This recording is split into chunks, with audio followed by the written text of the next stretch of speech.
சென்னையில் இப்போ ட்ரெண்டிங்காக பேசப்படுற பிங்க் நிற பூக்கள் பூக்கிற மரம் இதுதான். இந்த மரத்தோட பேர் பிங்க் ட்ரம்ஃபர்ட் ட்ரீ.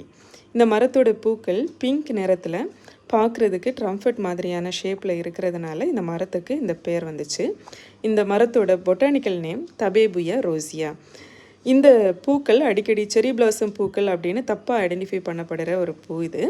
அதுக்கு காரணம் இந்த மரத்தோட பூக்களும் செரி பிளாசம் பூக்கள் மாதிரியே இலையே தெரியாமல் மரம் முழுவதும் பூக்களால் நிரம்பி இருக்கிறது தான் அதோட காரணம். ஆனால் இந்த மரமும் செரி பிளாசம் பூக்கள் பூக்கிற மரமும் கம்ப்ளீட்டாக டிஃப்ரெண்ட்டான ஸ்பீஷீஸை சேர்ந்த மரங்கள்.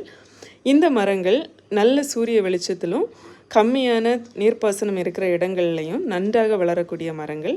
அதனால் இதை சிட்டி லேண்ட்ஸ்கேப்பிங்க்கு அதிகமாக யூஸ் பண்ணுறாங்க. இந்த பூக்கள் வருடத்துக்கு ஒரு முறை பூத்து மறையிற தன்மையுடைய பூக்கள். பொதுவாக இந்த பூக்கள் ஜான்வரி முதல் மார்ச் வரையிலான சீசனில் தான் பூக்கும். ஆனால் இது சென்னையில் இந்த வாட்டி கொஞ்சம் லேட்டாக மிட் ஏப்ரல் வரைக்கும் பூத்து குலுங்கிட்டு இருக்கு. செரி பிளாசம் பூக்கள் இந்த வீடியோவோட ரிலேட்டிவ் லிங்க் வீடியோவில் இருக்குது. அதுதான் ஆக்சுவல் செரி பிளாசம் பூக்கள். பாருங்கள். சென்னையின் வசந்த காலம்.